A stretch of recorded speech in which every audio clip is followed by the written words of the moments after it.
everyone. I'm Sanjana Pundit, and welcome back to Infusions of Art. For our final episode, we will be hearing from the man who started it all, Dr. Jefferson Todd Frazier. Dr. Frazier is a composer and the director of Houston Methodist Center for Performing Arts Medicine. He is also president of the National Organization for Arts and Health, also known as NOAA, founder of American Festival for the Arts, co-founder of Houston Arts Partners, and a previous executive director of AFA and Young Audiences of Houston. He received his undergraduate and graduate training in composition from the Eastman School of Music in Rochester, New York, and the Juilliard School in New York. In 2016, Dr. Frazier was awarded the Luminary Award from the Eastman School of Music, quote, recognizing individuals who have given extraordinary service to music and the arts at the community and national levels, end quote. And on the occasion of Juilliard's 100th anniversary in 2006, Dr. Frazier was recognized as one of 100 distinguished alumni and profiled in the Juilliard Journal's A Quiet Revolution, Juilliard Alumni and the Transformation of Education in America Through the Arts. So with that, I am so pleased to welcome Dr. Frazier, and thank you so much for being here with us today. Oh, it's my pleasure. Thank you. So to start off with, I would love to hear about how old you were and when you started becoming interested in the art of composing.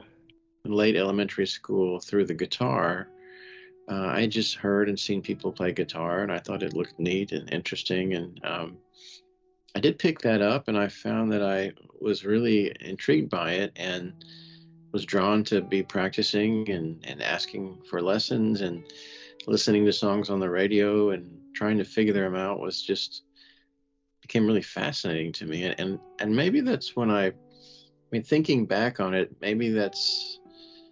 I thought sort of everyone might just listen to music the same way or engage with music the same way. But I mean, maybe that was different. Maybe I was different than some in that maybe it was sort of a language that I connected with in some way that I had just kind of discovered. As a lot of my friends, weren't as excited about it, as I was.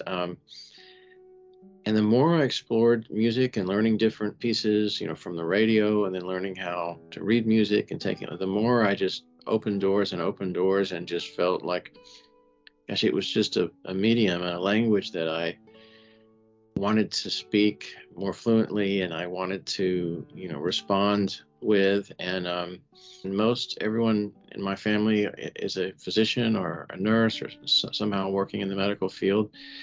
So I did a lot of work, summer jobs and internships and things like that in the hospital. But I just always thought, if I could figure out something to do with this music thing, and that might be my deal. But of course, I didn't really know where it would lead at that point. And by the time I ended high school, I just decided, well, I will apply to some music schools and see if they think they'd like to take me on. When you think about like the titans of classical music composing and film score composing, I'd love to know, who were some of your musical inspirations growing up? When I was playing guitar, sort of what we call Texas singer-songwriter, more folk and popular music. And then when I switched to more of the classical guitar, that's when I discovered Bach, the Baroque composer, Johann Sebastian Bach, who's still, I play every day, probably play through some piece of his or we'll spend different segments of time really working hard on a particular work of his, just really as a kind of a self-improvement tool and inspiring exercise. And when I started, because our school had a choir, some of the first pieces I wrote were for chorus. And through that, I started to listen to a lot of choral music and really fell in love with especially some of the Renaissance choral composers. One of them who I really thought was just fantastic was named William Byrd, and he lived in the 15 and 1600s. But more recently, I remember being introduced to all sorts of more classical orchestral composers. The one that was living that certainly inspired me, or several of them, were Aaron Copland and Leonard Bernstein were two that were living when I was starting to learn more about that world of more contemporary classical music. And those two composers would be considered sort of following more of a traditional American music style, and rather than some of the more avant-garde or experimental approaches to music that were within the world of music composition. When I was growing up and studying, I certainly appreciated what everybody was doing. I think when people hear my music, they hear some of these elements behind it that make up what I hope is a synthesized to something that feels something unique unto itself, that tells a story. Most of my music does tell stories. Almost everything I write is tied to an extra musical story, a time in history, or an event in history, or a person, poem, or a letter. And it's just been a way that I write a lot of sacred music as well. I write a lot of music based on sacred texts. And so it's always been a vehicle that's helped me both understand the text myself and illuminate it maybe in a special way that I hope also inspires others. You did mention your father briefly, so I'd love to hear about his influences on you, Dr. Bud Frazier. Every summer I worked in his lab. He still is an active researcher here at the Texas Heart Institute. He's all of my youth growing up, I remember him as working very hard, long hours, and being very committed to his patients. He studied here at Baylor College of Medicine with Dr. DeBakey, and then he went after he did a 2-year stint where he was drafted to Vietnam. He came back and worked with Dr. Cooley, and where they were at the Texas Heart Institute, and he was the main one on that Dr. Cooley team who was also tied into research. So we always also had an appointment with either UT or Baylor or both of them. And I think that he really became interested in research because at that time, which was the 60s and 70s, certainly, let's say heart surgery was being done, but it was still kind of early in its field. The heart-lung machine, which allowed someone to open a patient and work on the heart, so that a machine took over the function while they could work on the heart, really didn't seem to be in use or in a practical use. Gosh, until the 50s or maybe later. So a lot of the technology that's enjoyed today, with some of these procedures really kind of being more routine, was a little earlier in its trajectory back then. And so I do think he saw a lot of people left without options. He saw a lot of people, especially in the big, having injuries, in which they could sort of keep them alive in the operating room, or even sometimes he said, even with his hand massaging the heart, basically the person would still be alive, but they didn't have anything. They didn't have a lot of tools back then to sort of go to off the shelf, an assist pump or something that would sort of help continue to help the patient recover. And that was, to him, a challenge. And even when heart transplantation had really started to be a viable option, which he did, he specialized in that at the Texas Heart Institute. He did for a while all of the children at Texas Children's and all of the adults at Texas Heart, until they had someone coming in to Texas Children's. So he's known today as the individual who's done the most heart transplants that's living or has ever lived. And he just said it's just because he was passionate about trying to help save these people's lives when they had no other options. But he said even with the heart transplant, a lot of people wait and they don't have enough replacement hearts. So when I worked up there, I've always felt that procedure was just fascinating. I just couldn't believe it actually worked, and like who first tried that? I mean, Yeah. you just really had to have some guts. And he said, that's how medicine advanced. A lot of times people had to sort of take a leap of faith and stretch to, to try things, to try to help people. And then I started to realize he was like a conductor, with interpreting music as the sort of anatomy and the blood flow. And he said, yeah, this is a great example of how medicine is much more of an art than a science at certain points, especially at the points where you're sort of stepping off to an area of that's unknown, although you have seen anatomy respond. It's still an art to sort of get there and to have everything line up, and then to have this opportunity for life to sort of continue. And I thought, God, that's really inspiring. And so I wrote an opera. It's called The Breath of Life, and it's set in a hospital, and it's about a heart transplant surgeon and about his patient and about a donor family and that whole process, and how all of those characters in the opera have to take some leap of faith in order to see what sort of destiny might be ahead of this person who could receive a second chance to live. So that's I could go on a lot about him, but he's been inspiring. And as far as my music career, he really always just said, it's wonderful to have something that you're really passionate about. And he'd always just told me to work hard and to do my best, and that he hoped that I would find some path, to also make this into a career. I think that's the part he probably was concerned about, is the idea of, music. Could it really be, a career to make your livelihood on? And so at that time, when I was heading off to music school, I had no idea I would actually be back in the Texas Medical Center, working within the arts in the hospital right next door to him, and be able, to see him and talk to him. But that's been really wonderful. How did you first meet Dr. Stasny, and then what led you to become the director of CPAM?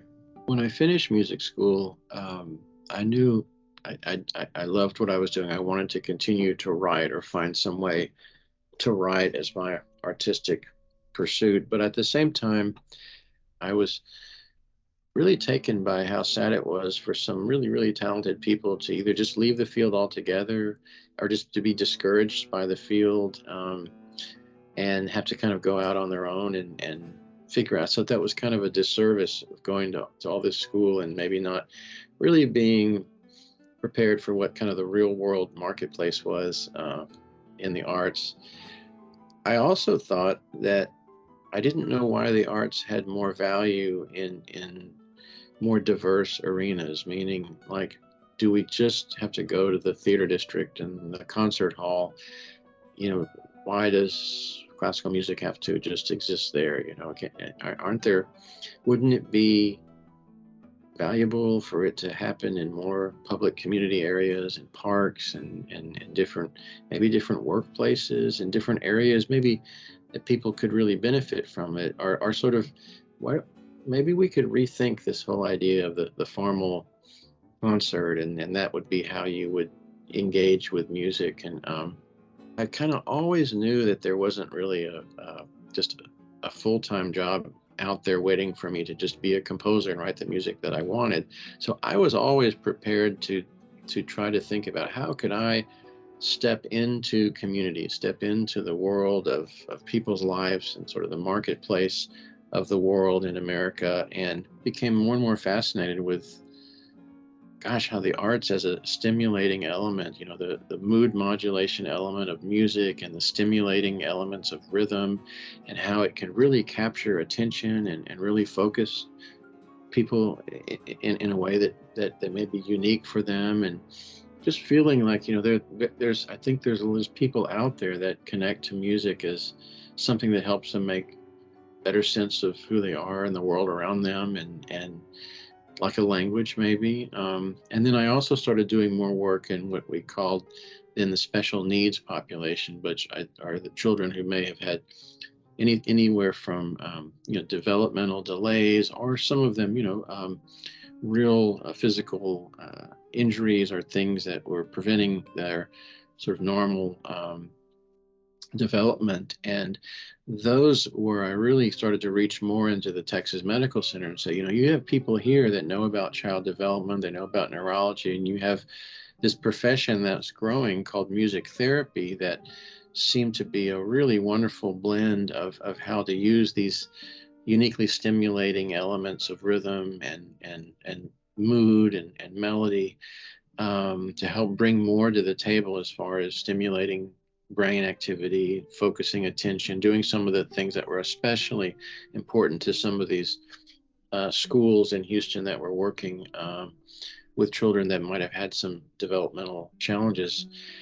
And I saw it work, and I said, it's you can't just do it once a semester. I said, some of this stuff, if you need to do it every day, and I think you'd really have a benefit. And so we did, I reached out to some folks in the Texas Medical Center. I said, look, you guys come over here and let's do a study and look at how, an intensive immersion in creative arts therapies can impact attention span. And we chose attention span because I think the teachers all agreed that, that they have to have the attention of the student for them to really be able to work with them and to learn. And that was sort of the first step. And so as more they can help develop that, then they would be in more of a state like conducive to learning, and that could potentially be really helpful. And that it kept connecting me to thinking, Houston is such a great place. Why isn't, our education world, our arts world, our medicine world talking more to each other and communicating and sharing best practices and approaches, even though they're with a little different populations, but there were things to be learned from each other. And it was about that time here at Houston Methodist when Dr. Stasny, who is the voice doctor who had become well known as a doctor to opera singers, opera stars, but all anyone who uses their voice professionally. He saw all sorts of popular music singers. He saw preachers and newscasters and actors, and pretty soon he did so much successful work on people who would consider some artists that a lot of other instrumentalists, dancers or violin players started to come to him, but he was only specializing in the ear, nose, and throat. So he had gotten to a point where the hospital had recognized he was doing something really important for Houston, similar to what the folks were doing in sports medicine, and that in Houston, these artists are really athletes, but a different kind of athletes. So the hospital had sort of created a center or a name and given some support to this connection of trying to take care of artists and keep artists healthy. And so they had called it the Center for Performing Arts Medicine. At the same time, artists were, many of them wanting to give back and to say thank you and wanting to share their art with the people in the hospital or at the hospital. And a lot of the folks in the hospital were thinking about, maybe there could be more of a relationship with the arts community than just taking care of the medical needs of the artists themselves. Maybe the arts could be something at a place like Methodist that could help kind of bring more of a humanistic experience to the process of care and the process of healing. And maybe it could be something for our employees. It could be something that connects us to the community. And so they were thinking, well, maybe we should explore that and see what building more of a two-way bridge between, the hospital and the arts community could bring. And Dr. Stasny had known that I had been doing some of this work in the arts community already. And so he said, I have someone we should talk to. And they called me in, and I said, this just sounds like a great idea to me. And I said, I'd love to spend what I did first, maybe 6 or 8 months, sort of getting to know the hospital and learning about how the arts could potentially have a positive impact on patient experience and employee engagement, employee experience, and also the the reputation and the values of Methodists within the community. CPAM has witnessed incredible growth over the years. Where do you hope to take it in the future? Where do you see CPAM going?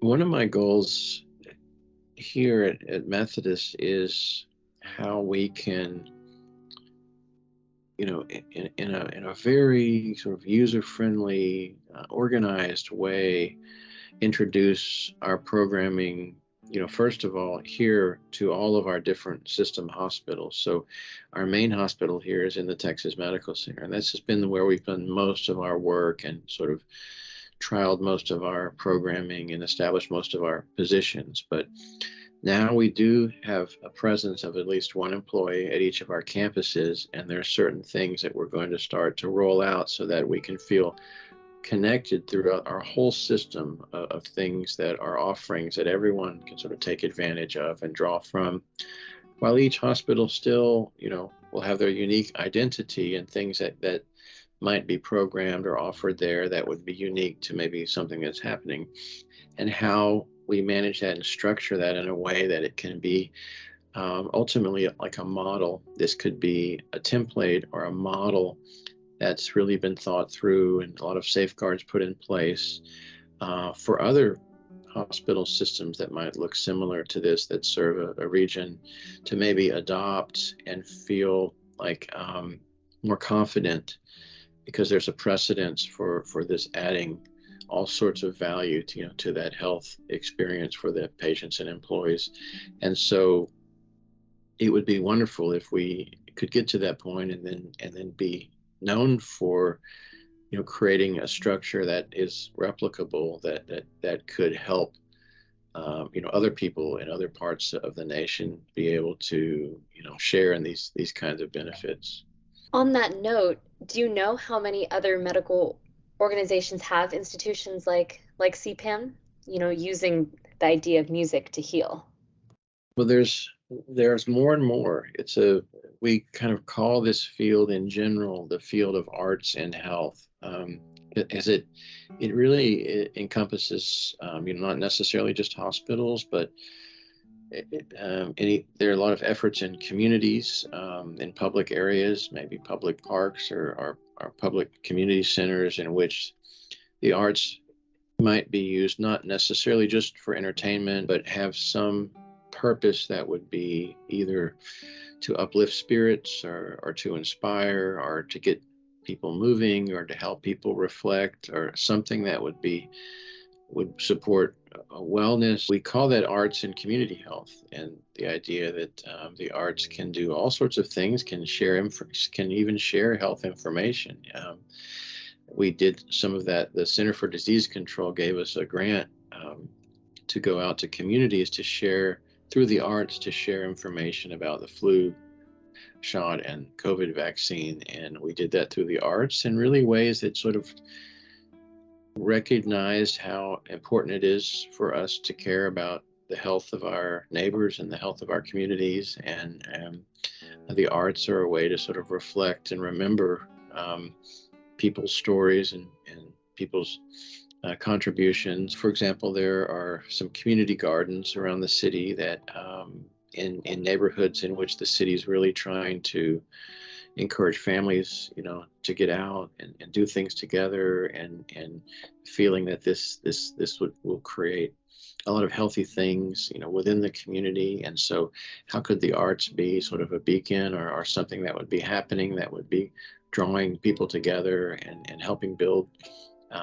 better and safer communities. So there's a lot of things happening in the arts and community health, which we would also include in this broad arena of arts and health. But you're right, what we do here, we call it more arts in medicine, or arts.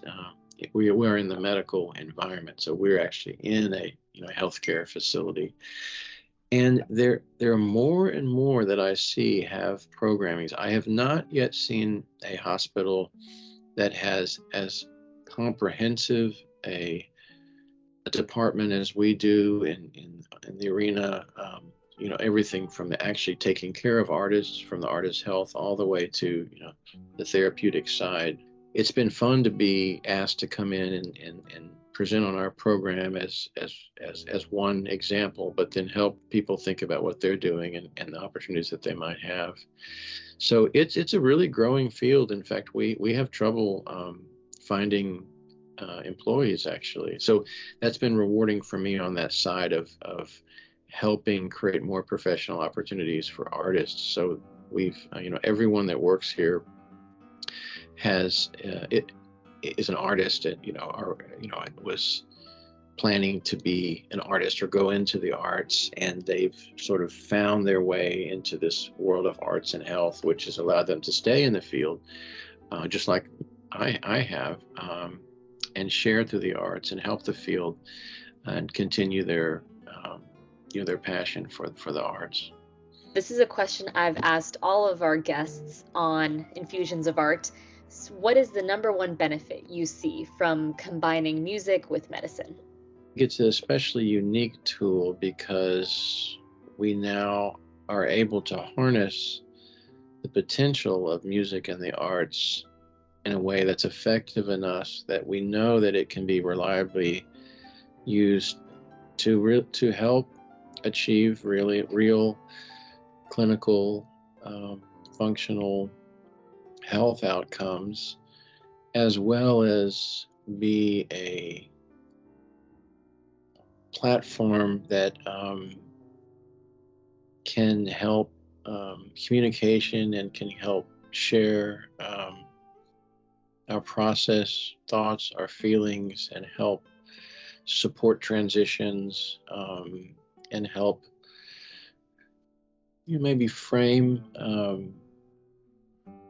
goals in a unique way that can be meaningful and memorable, for both caregiver and patient. It's not all just easy to do and happens without some thought to it, and the arts can be a very powerful thing. So we do really think carefully about how they're used. We talk a lot about potential harm. In fact, that some people are surprised, but that the arts, let's say a style of music or a piece of music or even a particular song, for a lot of people can be associated with something that isn't necessarily a positive thing for them. And one of the tools that music can support is tapping into certain memories or exciting or energizing areas of memory and emotion that we may intend to be healthy stimulation or healthy exercise, but if we're not really careful and we're not in tune with the person and we're understanding who they are and their history and who they are as a human being, we could make a mistake and potentially present something that is counterproductive.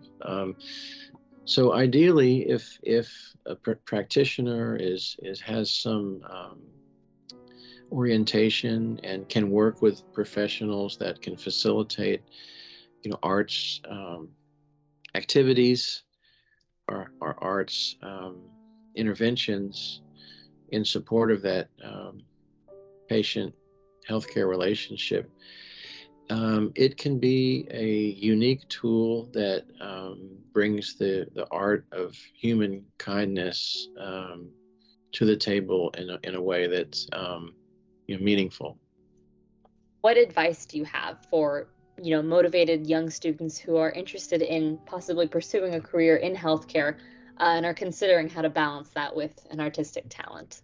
Well, one, I think in doing things exactly like what you're doing is helpful, is to find those people who are doing that and say, can you give me advice? Can you give me some time? Can I ask you a few questions? And so that's actually why I think this whole series of podcasts could have a big educational use or life, certainly beyond just maybe beyond here at the hospital, and could be a resource for people asking those same kind of questions and wanting to hear from people who are actually doing it and finding a way to do it. I do think you could find some very rewarding opportunities to be an artistic and creative person, within maybe a related field, something within the arts in general, or something that might support the arts, and you could find a way to make a living and also be able to have time to continue to contribute. I have found more physicians or healthcare professionals finding a little more time as they've come into their profession and they've established a certain schedule or a certain routine, being able to then have a little bit more control over carving out time for practice or carving out time for themselves to perform or to join a group or to even continue more study. And there's a good number of them here at Methodist that have really brought back that early love for an instrument or that early love for the singing. I always thought, as a musician, as an artist, can I do something within the field of the arts to contribute in a way that I would be passionate about? Mm-hmm. Like I mentioned earlier, helping provide more professional opportunities for artists, helping broaden the arenas for the arts, which all helps appreciation, enjoyment of the art, and that's things that I also can create. But then I can then have that time, that protected time, either later in the day or on the weekends, to go to write and be pursuing composition, but be able to take on projects that I'm really passionate about and I would really want to write, but I don't know if anyone would necessarily want to pay me for. It is possible. I think it's good to try to seek out those people who have done it or you're seeing have done it, getting advice from them. What would they have done differently, or if anything? If someone has the arts in their life as a young person and it's been very meaningful to them, I certainly do encourage them to try to find a way to continue to have that in their life. You don't have to be necessarily doing it professionally for it to really be a meaningful part of your life. And I think the arts in our lives have a lot of other benefits, and it's beautiful to me to be able to continue to have them in your lives in a way that can help support you as an individual and the people around you and be fulfilling. And it's wonderful also to be able to have a career that like in the healthcare, that you can be rewarded for helping other people. I think it's a wonderful blend, actually. The two are a really nice pair together. Whoever's listening to this will also listen to some of the other physicians who have full-time, very successful medical practices, who you can come to Houston and hear them play at the local beer garden or the community orchestra, and they just love it, and they're great examples of how it can be done. I do have a quote: the art of a civilization reflects its sensitivity to humankind. I hope that future generations would recognize that our embrace of the arts to help people in their times of need reflected something good and positive about us as a people. Well, this has been amazing. I don't have any more questions. Dr. Frazier, you have given such wonderful insights. I very much enjoyed speaking with you. Thank you so much for your time. Thank you, Sandra.